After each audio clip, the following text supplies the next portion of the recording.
Yeah, so I am from the International Transport Forum, which is an organization within the OECD, where we have launched a working group 2 years ago on the topic of drones and how to integrate them into the transport system. So given our work and who we are, we tackled the topic of drones in the context of how can they be useful in terms of delivering goods or passengers while being perfectly integrated into the transport system overall, and what are the things that policymakers should be doing in order to make sure that drones actually have a benefit in this overall transport system, and maybe even make this transport system more sustainable, efficient, and environmentally friendly. Before I start about the content of our work and how this working group came about, I wanted to give you a bit of a context of the International Transport Forum to tell you who we are. So we are an intergovernmental organization within the OECD framework. However, we are politically independent. This means that we have not 38 member states as the OECD, but we actually have 63 member states, and they really span across the whole world. And we also have many emerging economies within our membership, which is something that we are very proud of. It's the only global platform that deals with all modes of transport. So we don't only look at aviation or shipping, but we also look at urban transport and freight transport and passenger transport, really anything related to transport that you can think of. We are a think tank for transport policy. So basically our customers, so to say, are our member countries and the policymakers within the ministries of transport usually, or however they may be set up in the specific countries. We deliver data and statistics that we collect from our member countries and treat them in order to make them publicly available on our websites. We carry out a lot of analysis in order to identify international best practice on transport policy issues.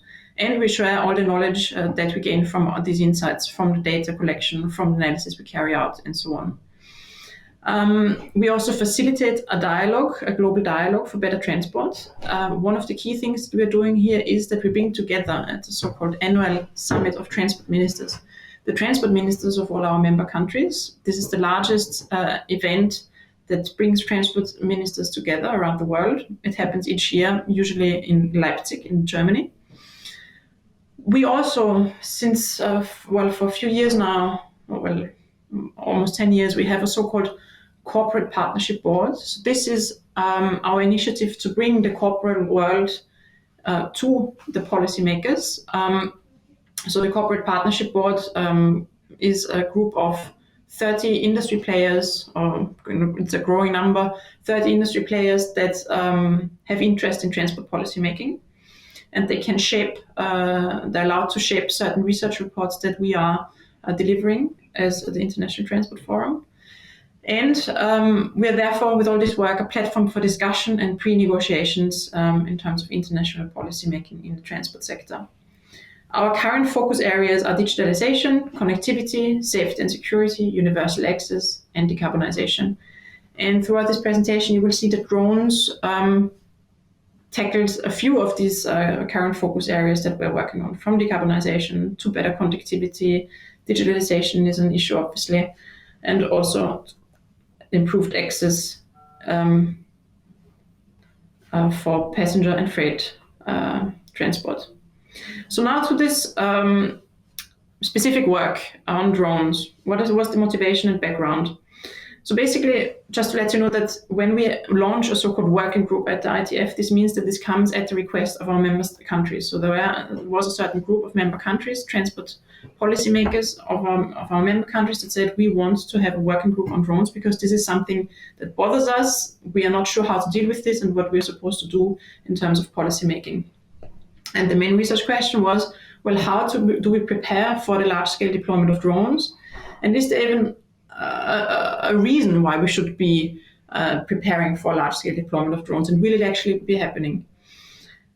And very important to say here is that we looked beyond safety and security issues, meaning that we actually left safety and security issues aside, assuming that we're looking at a large-scale deployment of drones where safety and security issues have already been dealt with, and this is not a topic of concern anymore for the public.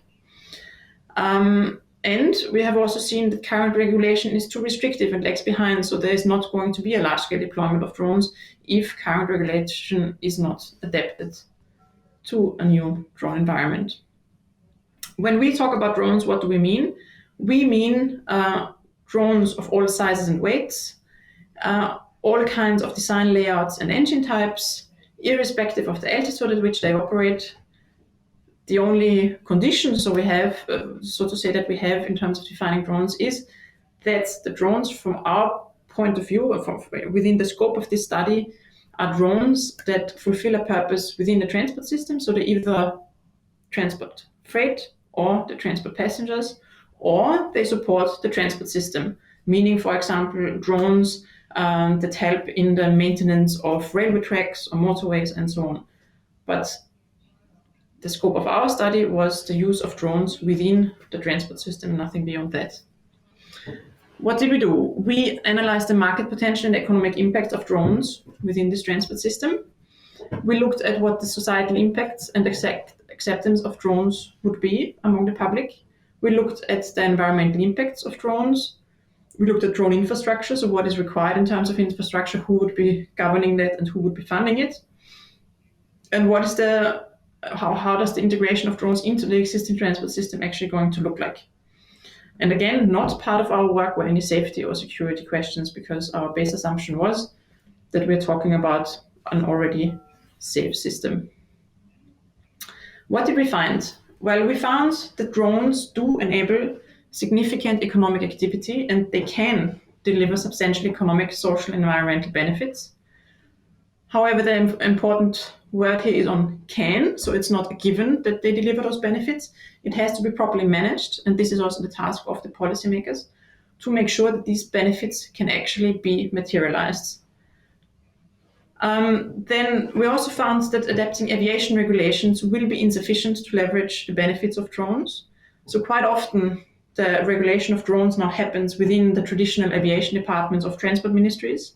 However, we see that this is not really fit for purpose, because the people have competence in the classic aviation policy-making context, but drones actually fulfill quite a different purpose often. There are different types of vehicles, different types of use cases that you have with drones.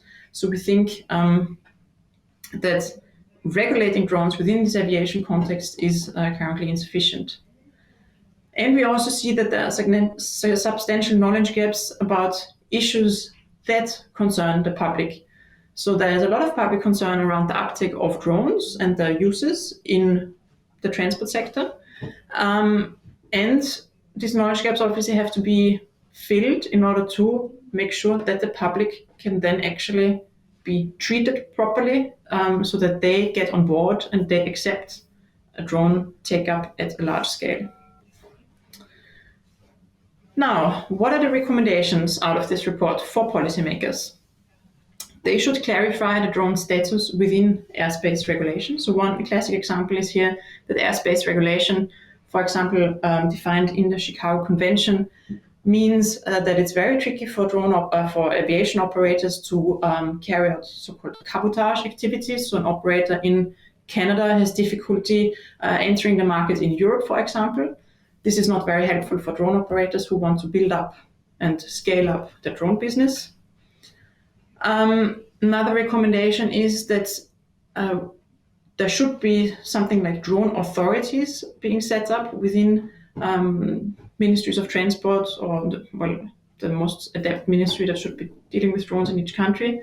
And these teams should be interdisciplinary, so they should really have different competencies from different areas, meaning there should be people from aviation, yes, but also people from urban planning, from land use planning, with legal backgrounds and so on, to make sure that actually drones are integrated into the transport system as good as possible, and all the benefits can actually be achieved and can be materialized. There should also be very clear objectives and priorities for the introduction of drones, meaning that this introduction phase will be very key in order to make sure that the public is actually on board with drones. So policymakers and industry players alike have to make sure that they get this introduction period right to have the public on board. And here it's very clear that there are better use cases than others with which you can achieve public acceptance. For example, when you transport medical supplies or blood samples across towns, we think that public acceptance for such services, where the benefit for the public is very clear, will help to gain public acceptance early on. Policymakers should coordinate very well with the drone industry, because we have seen there's a lot of knowledge in the industry already. Industry has been carrying out pilot projects across the world for the usage of drones for all types of different things, whether it be passenger or freight transport. So policymakers can really learn a lot from the industry and should really proactively engage with industry players to make this happen. Further, drone operations should be integrated into long-term urban planning strategies. So especially in Europe, in the context of decarbonizing transport, a lot of local authorities, city authorities, also national governments, obviously, are now in the phase of preparing long-term planning strategies to make their cities, the areas, the urban areas, adapt for the future setup of the transport system. And when they're doing this, they should not forget about drones and think about, okay, how in this long-term perspective do I integrate the best use of drones to the benefit of the public. Then there should be robust unmanned air traffic management systems for drones, so so-called UTM systems. These UTM systems can have many different purposes. It can inform the public, for example, what a drone service is currently doing. It can fulfill the purpose of geofencing drones above certain areas, for example, above certain residential areas where drones should not enter, or it can make sure that drones cannot enter certain areas during a certain time of the day because of noise problems, for example. So UTM systems are really very valuable and can have many, many purposes. So policymakers should really get on top of this, of what a UTM system can actually do, and make sure that they then shape the development of these UTM systems to the purpose that they have defined would be the most beneficial to everyone. Then there should be a very good communication strategy that addresses public concerns. There are many public concerns around drones, mainly about privacy impacts, environmental impacts, also whether drone services will maybe only be accessible to the rich and will only be a luxury transport means. So there should be a proper communication strategy that is set up to address all these public concerns. And then there should be a full life cycle assessment of the environmental impact of drones, to be sure that whenever drones are actually used and maybe supplement traditional transport services or replace traditional transport services, to make sure that actually the environmental benefit of drones against this traditional transport service is very clearly positive. So these are the high-level recommendations that we have across the whole report. Then we also have much more specific recommendations, what can be done in order to achieve these high-level recommendations that I have just presented. I will go into two recommendations where I will outline what the sub-recommendations would be in order to make these bigger recommendations happen. So one was about the communication strategy. I will talk here a bit more about what to do about privacy concerns. And the other one was about looking at the life cycle of drones to assess the environmental impact. And here I want to talk more about what to do about the noise impacts of drones. First, about the privacy. Well, policymakers should advise drone operators on how to mitigate concerns. I think there's a lot of knowledge out there what can actually be done in order to mitigate concerns about the public, but drone operators have to be made aware of this and have to be a bit guided, and this could be definitely something that public policymakers could be doing. They can also consider no-fly zones or no-fly times across residential areas, for example, but it could also be industrial areas. It depends on what the concerns in a specific public space are. They could also consider that drone services and drone vehicles themselves needs to be mandatorily registered, and there could be a system of remote identification of drones, so that, for example, the public as a single person that is concerned by a drone flying by and is not sure what the drone is actually doing could go on the internet via some app, check the use of the drone, and then usually the public is already much less concerned, the person is already much less concerned when a person can identify why a certain drone is currently flying above their head. And then again, very clearly, there must be a lot of communication around the use of drones to foster public acceptance. And for a specific service that transports something from A to B, the public authority could make sure upfront, before the service is allowed, that it's clear for the operator what data a drone is allowed to collect. Make sure that for the specific service, they understand what potential public concerns could be and how they could be mitigated. And then they should make an effort, whether it's the policymakers or the drone operators, inform the public in the vicinity of the service very clearly why the service has been allowed, what the service has been doing, why the drone will be flying in the vicinity or above the head at certain times of the day. Then to the next question about what to do about noise. This is a very clear public concern. Here it's clear that further research needs to be supported, not only on how the noise of drones can actually be reduced, but also on how we maybe reduce this gap between what the actual noise is of a drone and what the perceived noise of a drone is, because we have quite a big difference here. Drone noise is not bigger than car noise. However, it's perceived as being much louder because it's perceived as being much more annoying. This is maybe because of the higher pitched tone of drones, but also simply because people do not know so much about drones yet. So they actually listen much more carefully to such a new noise than they would do with a car noise, because this is something that they have already been used to so long. So there is definitely research that could go into these kind of things to analyze how could this gap between actual and perceived noise be reduced. And of course also there could be further research done on how can we actually reduce the noise level of drones and make it a bit less high-pitched, for example. There could also be drone noise monitoring and reporting procedures put in place, like we have in public areas today for local pollution, for example.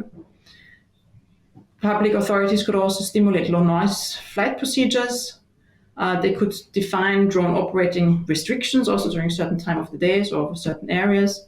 And they should support a staged approach to drone integration, because again, the more the public knows about drones, the less there will actually be concerns about them, and also this perception of loud noises will definitely decrease, because the actual noise of drones is actually not such a big issue.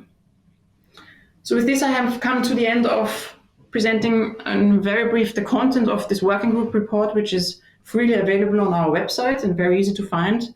If you just type ITF drones working group, you will get to it. Just to let you know who this working group was, we brought together 30 experts from around the world to work on this topic with us. And those were representatives from 14 countries and 30 intergovernmental organizations, including ICAO, UNICEF, and the OECD. We consulted industry. Some examples are here: Matternet, Lilium, Airbus, to contribute to our work. And our chair was a policymaker from the Ministry of Transport of New Zealand, and our previous chair was a lawyer from a big US law firm. This just to say that this group was really interdisciplinary, and it was not only aviation practitioners or policymakers from the aviation field, but it was really a very diverse group who thought about this topic. And with this, I want to thank you very much for your time and for listening to my presentation, and I hope it has caused some interest. Please do get in touch if you have any questions, and please do go to our website to download the report if you have more interest.